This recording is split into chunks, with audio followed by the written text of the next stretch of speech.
नए साल में विनाशक युद्ध की आहट यूं ही नहीं सुनाई पड़ रही है।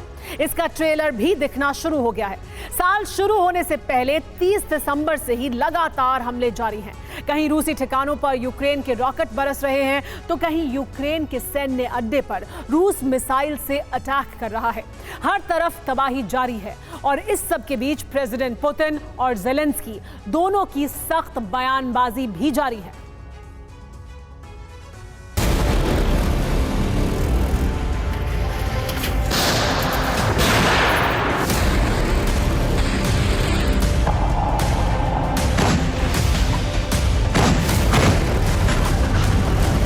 ये सिर्फ नया बारूदी दृश्य भर नहीं है,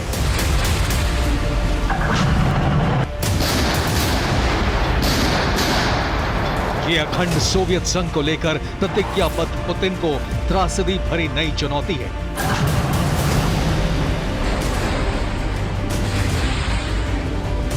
अग्निबाणों से ये प्रचंड प्रहार पूर्वी हिस्से में आजादी की लड़ाई लड़ रही यूक्रेनियन फौज की ललकार है।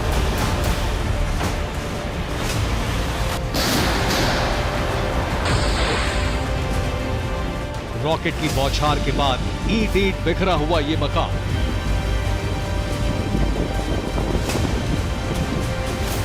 तबाही के क्षत विक्षत निशान, ये लहूलुहान इंसान,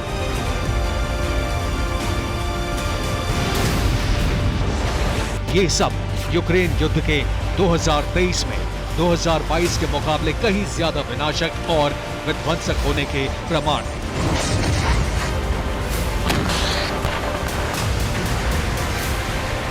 यह अमेरिका मार्ग का शत्रु संहारक हाइमार्स है।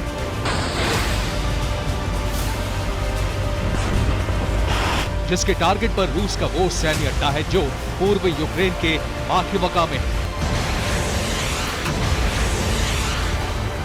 नए साल की शुरुआत में ही यूक्रेन ने सुपर रॉकेट लॉन्चर का मुंह डोनेट्स्क की ओर खोल दिया। एक साथ 25 रॉकेट आगे रूसी सैन्य अड्डा क्षत विक्षत हो गया।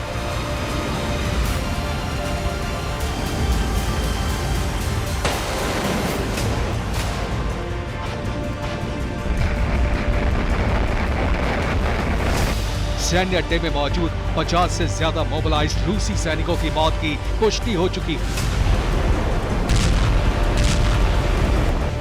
जबकि 500 से ज्यादा वर्दीधारियों के मारे जाने का दावा किया जा रहा है।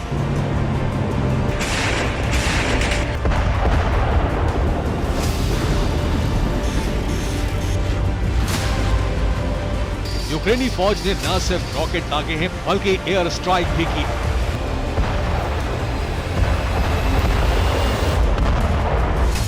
ब्रायंस्क इलाके में भी ड्रोन से जबरदस्त अटैक किया है।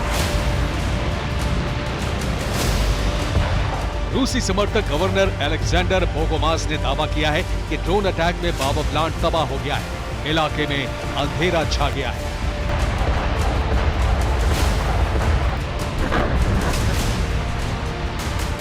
पूर्वी यूक्रेन का यह वो हिस्सा है जिसे रूस ने आजाद करार दिया था, जहां पर अलगाववादियों के साथ मिलकर रूसी सेना यूक्रेनी फौज को भगा रही है।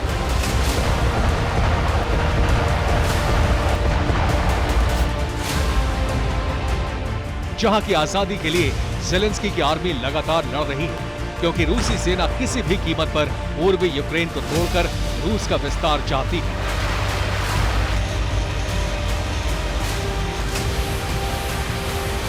यूक्रेन ने माकिवका और ब्रायंस्क में आघात किया है तो रूसी फौज ने खमेलनित्स्की में प्रतिघात किया है।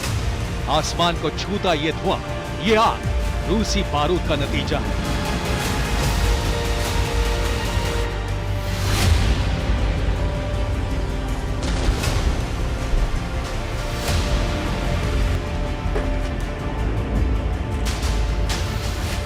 रूस ने भी जहां हमला किया है वो यूक्रेनी सेना का अड्डा है। हालांकि यहां पर यूक्रेन को कितना नुकसान हुआ इसका मुकम्मल आंकड़ा नहीं है।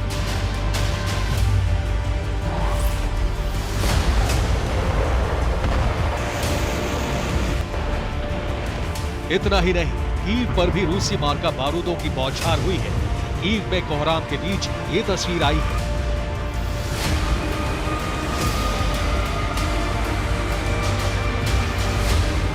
ये दुर्घटनाग्रस्त हुआ रूस का कामिकाज़े ड्रोन, जिस पर रशियन में रूसी सैनिकों ने हैप्पी न्यू ईयर लिखा है। ये ड्रोन खेल के मैदान में गिरा है।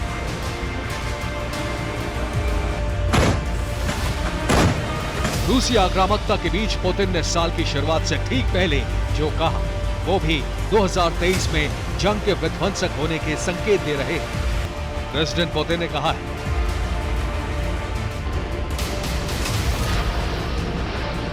जाहिर है कि पुतिन इंच भर भी पीछे हटने के लिए तैयार नहीं। जानकार बताते हैं कि पुतिन यूक्रेन युद्ध को शांतिपूर्ण ढंग से खत्म करने के बजाय इसे अपने हिसाब से जीतने की तरफ बढ़ रहे हैं। दूसरी तरफ ज़ेलेंस्की का अंदाज भी कमोबेश ऐसा ही है। यूक्रेन के राष्ट्रपति भी झुकने के मूड में नहीं। उन्होंने भी साफ सरल शब्दों में कह दिया है कि यूक्रेन की आजादी ही सर्वोपरि है। और इस सब के बीच यूक्रेन के पीछे खड़े होकर छद्म युद्ध लड़ रहे नेटो ने भविष्यवाणी की है कि ये युद्ध अंतहीन सा हो चुका है।